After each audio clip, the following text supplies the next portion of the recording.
आज मोदी सरकार 2.0 का आखिरी बजट पेश हो चुका है और उसी पर बात करने के लिए डॉक्टर जितेंद्र सिंह इस वक्त हमारे साथ जुड़ चुके हैं। डॉक्टर जितेंद्र, आपका बहुत बहुत स्वागत भारत 24 पर। और सबसे पहला सवाल मेरा यही कि 2047 विजन डॉक्यूमेंट के तौर पर आज के पेश किए गए बजट को आप कैसे एनालाइज करते हैं सर?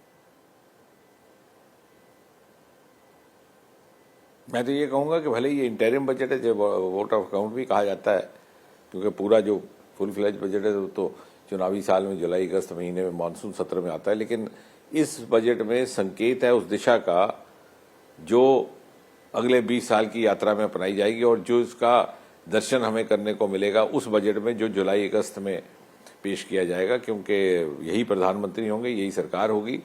और इस बजट में निरंतरता है, जिस तरह से जिस सोच, जिस नीयत, जिस नीति के साथ और जिस निष्ठा के साथ जिसकी घोषणा प्रधानमंत्री बनते ही मोदी जी ने 2014 में की थी कि वो वर्ग छूट गए पिछली सरकारों की प्राथमिकता से, उनको भी बराबर विकसित करके एक सतह पे लाया जाएगा। दूसरा कि 2047 तक की यात्रा में भारत के राष्ट्र निर्माण में प्रत्येक नागरिक का योगदान दरकार रहेगा, उसको भी सुनिश्चित करना। तो उस दृष्टि से देखें तो ये इंक्लूसिव बजट है, कोई ऐसा वर्ग नहीं जो छूट गया। और साथ ही साथ इनोवेटिव दोनों लिहाज से कि सोच में भी इनोवेटिव, नई सोच है, प्रयोग भी हुए हैं जो सफल रहे, और साथ ही साथ साइंस के लिहाज से भी इनोवेटिव कि 1 लाख करोड़ का कॉर्पस रखा गया इनोवेटिव स्टार्टअप्स के लिए, इनोवेशन के लिए। और वो वर्ग, जब मैं कहता हूं कि एक व्यापक तौर पर एक सामूहिक ढंग से सारे समाज को आगे ले जाने वाला बजट, तो ऐसे ऐसे वर्ग जिनके बारे में कभी अपेक्षा ही नहीं थी कि इनको बजट में शामिल किया जाएगा। प्रधानमंत्री स्वनिधि योजना उदाहरण के तौर पर 70 लाख रेडी वाले लाभार्थी, कभी रेडी वाले की किसी ने चिंता की समाज में? दूसरी बार पलट कर कोई देखता तक नहीं था अगर रोड साइड पर, सड़क पर कोई रेडी वाला खड़ा होता। ज्यादा आगे पुलिस वाला धक्का लगा देता था। आज उसको सहयोग मिल रहा है, सम्मान के साथ सहायता मिल रही, सम्मान के साथ। विश्वकर्मा, इसका भी जिक्र आया आज, स्वनिधि का भी। इस विश्वकर्मा योजना जो रिवायती ढंग से अपनी हस्तकला से अपनी जीविका कमाते थे, वो अब पीढ़ी खत्म होती जा रही थी। वो अगली पीढ़ी के उसमें कुछ मुनाफा नहीं था दिखता, पूर्वज उनके समाप्त होते जा रहे थे। उनको वापस अपनी रिवायती कला में लाना ताकि वो अपनी जीविका का साधन उसमें ढूंढे, सरकारी नौकरी से बाहर रह करके रोजगार का उनको एक जरिया मिले और साथ ही साथ इस हिंदुस्तान की तहजीब को जिंदा रखने का भी काम करे, उसकी चिंता हुई है। कच्चे मकान, मैं तो ये कहूँगा ये बजट केवल आर्थिक पहलू तक सीमित रहा है ऐसा नहीं सोचना चाहिए, ये हमारी मानसिकता बदलने वाला है जी। वित्त मंत्री जी ने कहा कि 3 करोड़ पक्के मकान बने हैं और 2 करोड़ की योजना अगले 5 सालों में। तो आप देखिए कि मोहल्ले के मोहल्ले जहाँ कच्चे मकान थे पक्के बन गए। और ये ऐसा समाज है जहाँ कच्चा मकान होना कोई एबनॉर्मल बात नहीं मानी जाती, असामान्य बात नहीं मानी जाती। कोई ऐसा वर्ग था, हमारे पूर्वज कच्चे मकान में रहते थे, पोछा भी लगाती थी हमारी दादी माएँ, तो ये लगता था कि साहब ये एक ऐसा वर्ग है जिसके नसीब में कच्चा मकान। आज आकांक्षा जागी है। मैं भी अपने चुनावी क्षेत्र में जाता हूँ, कॉन्स्टिट्यूंसी में जाता हूँ, कोई आके परिवार मिलता है, कहता है साहब बाकियों के बन गए पक्के, हमारा रह गया। तो हम कहते नहीं, आपका भी बनने वाला है। यानी एक जो लोकतंत्र का एहसास है कि हर माँ को ये साहस जागे कि मेरा बच्चा भी बड़ा होकर पक्के मकान में रह सकता है, बड़े से बड़े पद पर आसीन हो सकता है, उसका एहसास भी 70 साल के बाद पहले। तो केवल ये बजट इकोनॉमिक्स तक महदूद नहीं है, ये हमारा एक सामाजिक सोच, हमारी सामाजिक संस्कृति को बदलने वाला बजट है। पता लग रहा है सर आज का डे आपका काफी हेक्टिक रहा है, प्लीज हैव सम वाटर। लेकिन आपने अभी जिक्र किया कि समावेशी विकास की तस्वीर इस बजट के जरिए दिखती है। लेकिन ये भी कहा जाता है कि जब चुनाव होने वाले होते हैं, भले ही वोट ऑन अकाउंट होता है, लेकिन फिर भी लोक लुभावन बजट पेश किया जाता है जिसका फायदा चुनाव में मिल सके।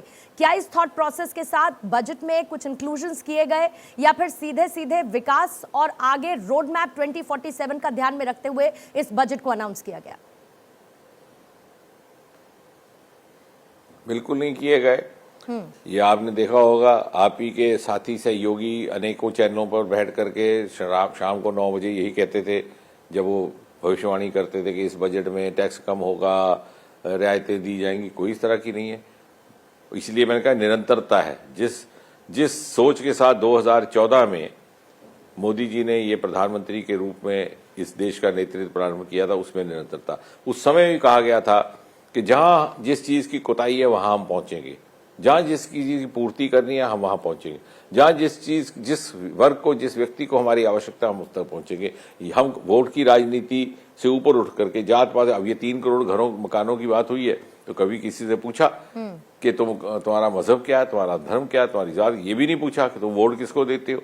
बहुत सारे तो ऐसे मकान बने हैं जिन्होंने पहले शायद भारतीय जनता पार्टी को वोट नहीं दिया होगा। तो उस तुष्टीकरण और वोट की राजनीति से ऊपर उठ करके देश निर्माण, समाज निर्माण को एक न्यायपूर्वक ढंग से अपने आप को समर्पित करने की नई कार्यशैली को स्थापित करते हुए मोदी जी ने लोगों के विवेक पर छोड़ा, और लोगों ने चाहे कोई भी वर्ग हो, कोई भी धर्म हो, कोई भी मजहब हो, उन पर अपना विश्वास भी जितलाया है। डॉक्टर जितेंद्र, आज प्रधानमंत्री ने जब बाद में संदेश दिया तो उन्होंने कॉन्फिडेंस ऑफ कंटिन्यूटी की बात की। ये कॉन्फिडेंस ऑफ कंटिन्यूटी इस बात का है कि सरकार आप दोहराने वाले हैं, या फिर ये कॉन्फिडेंस ऑफ कंटिन्यूटी उन लोगों से और उन जनता के विश्वास से आता है जो आपकी सरकार में पैदा हुआ है? इसी उस विश्वास से, और इस विश्वास के पीछे, जो लोगों का विश्वास है, उसके पीछे मोदी जी की दिन रात की कड़ी मेहनत, कड़ा संकल्प, कड़ा समर्पण और कड़ा त्याग पिछले 22-25 वर्ष से, जब से वो हेड ऑफ गवर्नमेंट रहे हैं। और इसलिए चाहे आपने देखा लॉकआउट का जमाना था, कोरोना का जमाना था, अगर मोदी जी कुछ कहते तो लोगों को भले समझ आता कि ना आता, लेकिन वो कहते थे कि उसको ये लगता था कि मोदी जी ने कहा तो कहीं ना कहीं हमारा हित है। और आज भी जब मोदी जी ने कहा गिव इट अप, कि भाई जिसके पास गैस का सिलेंडर लेने की तौफीक है वो अपना गैस का सिलेंडर छोड़ देते, लोगों ने छोड़ दिया, सब्सिडी छोड़ दी। वरना हमने देखा मोदी जी के आने से पहले क्या आलम था, अच्छे भले खुशहाल लोग भी कोशिश करते थे, एक नहीं 4-4 सिलेंडर सब्सिडी के लेके घर में बिठा के रखते थे। Right sir. तो ये विश्वसनीयता है, ये हमारा एसेट है इस देश के लिए, मोदी जी की विश्वसनीयता। प्रधानमंत्री जी हर एक मन से महिला सशक्तिकरण की बात करते रहे हैं और आपकी सरकार उसको लेकर एक एग्जाम्पल हमेशा से सेट करती रही है। 26 जनवरी की हम सब ने तस्वीरें देखी थी और आज भी ये देखा गया कि महिलाओं को सशक्त करने के लिए आपकी सरकार की तरफ से बजट में भी वो प्रयास साफ तौर पर नजर आए। उसको आप कैसे देखते हैं सर? निश्चय मुझे लगता है ये भी उसी सोच की झलक है। मोदी जी ने कहा था कि 2047 के विकसित भारत के निर्माण में प्रत्येक नागरिक का योगदान अनिवार्य है, और जहां लगभग 50% महिलाएं, तो उनके योगदान को आप बाहर कैसे रख सकते हैं। और उसी सोच के साथ नारी शक्ति का भरपूर अनुकूल उपयोग किया जाए विकसित भारत के निर्माण में, राष्ट्र निर्माण में, उसी सोच के साथ ये सारी योजना बनाई गई है। आपने इस बात को तो सर कहा कि लोक लुभावन बजट चुनावों के लिहाज से बिल्कुल नहीं रखा गया, एक बैलेंस बजट रखा गया है, लेकिन फिर भी एक जो मिडिल क्लास पर्सन होता है वो इस बात की उम्मीद करता है कि टैक्स रिजीम में उसको कुछ राहत मिल पाए। टैक्स में तो देखिए राहत नहीं मिली, लेकिन मिडिल क्लास के लिए आपने हाउसिंग स्कीम का जरूर ऐलान किया है।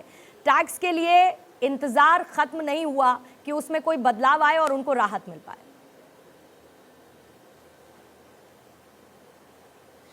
हाँ, लेकिन देखिए अभी इंटरिम बजट की कुछ पाबंदियां रहती हैं। अभी जब फुल फ्लेज बजट आएगा तो और ज्यादा तस्वीर साफ हो जाएगी। इसके साथ साथ सर जिन 4 जातियों का जिक्र प्रधानमंत्री करते हैं उसमें किसानों की बात करते हैं। किसानों को लेकर आज कई बड़े ऐलान भी किए गए, लेकिन इसके साथ ही फसलों पर एमएसपी को लेकर इंतजार था कि उसको लेकर बड़ा ऐलान किया जाएगा या उनको बढ़ाया जाएगा। क्या वजह रही कि एमएसपी ना बढ़ाने का फैसला आपकी सरकार ने लिया? नहीं, जैसे कि आपने स्वयं ही आरंभ में कहा कि इंटरिम बजट में सब कुछ नहीं आता जी, तो ये इस तरह की हर एक बिंदु को लेकर के चर्चा करने का अवसर तो तब रहेगा जबकि पूरा बजट आ जाएगा। आपकी मिनिस्ट्री को लेकर सर कितना खुश है? आज हमने देखा अलग अलग सेक्टर्स पर बरसात हुई है, डिफेंस सेक्टर को प्रायोरिटी पे रखा गया है। आपकी मिनिस्ट्री को लेकर आप कितना खुश हैं आज किए गए ऐलानों को लेकर? मैं तो ये कहूंगा कि पिछले कई वर्षों से पहली बार विज्ञान, प्रौद्योगिकीकरण, नवाचार को प्राथमिकता मिल रही है। कोई ऐसा भाषण नहीं किया प्रधानमंत्री का स्वतंत्रता दिवस का जहां पर के साइंस को लेकर के किसी प्रमुख योजना की घोषणा नहीं होती, कि चाहे गगनयान की बात हो, चाहे डीप सी मिशन की बात हो, चाहे डिजिटल इंडिया की बात हो, चाहे डिजिटल हेल्थ की बात हो, चाहे स्टार्टअप स्टैंड अप इंडिया का आह्वान उन्होंने 2015 में किया था 15 अगस्त को। और उसी तरह कोई बजट नहीं जाता कि जिसमें आज के बजट में भले ही इंटरिम है, मैं बहुत इस बात से प्रभावित भी हुआ, मुतासिर भी हुआ, आभार भी प्रकट करना कि इंटरिम बजट में बहुत ज़्यादा आपको अपेक्षा नहीं रहती, उसके बावजूद भी विज्ञान और प्रौद्योगिकीकरण नवाचार को इतनी अहमियत, इतना महत्व दिया गया। एक तो ये कॉर्पस 1 लाख करोड़ का, फिर बायो मैन्युफैक्चरिंग की अलग से स्कीम, फिर डीप टेक डिफेंस के लिए एक अलग से स्कीम, फिर सेमीकंडक्टर्स की एलोकेशन पिछली बार 3000 करोड़ थी, बढ़ा करके 6000 करोड़ कर दी गई। फिर सोलर पावर की लगभग 4900 करोड़ थी पिछली बार, बढ़ा करके 8500 करोड़ कर दी गई। यानी हर पहलू में आपको साइंस और इनोवेशन कहीं ना कहीं नजर आती दिखती है किसी न किसी रूप में। तो ये इस बात का भी प्रमाण है कि मोदी जी ये समझते हैं कि विकसित भारत के निर्माण में साइंस टेक्नोलॉजी का पूरा पर्याप्त उपयोग करना भी अनिवार्य रहेगा और ऐसा किया भी जाएगा। बहुत बहुत शुक्रिया डॉक्टर जितेंद्र हमसे बातचीत करने के लिए, और बजट को लेकर इस खास बातचीत के लिए आपका एक बार फिर से बहुत बहुत शुक्रिया सर फॉर ज्वाइनिंग अस।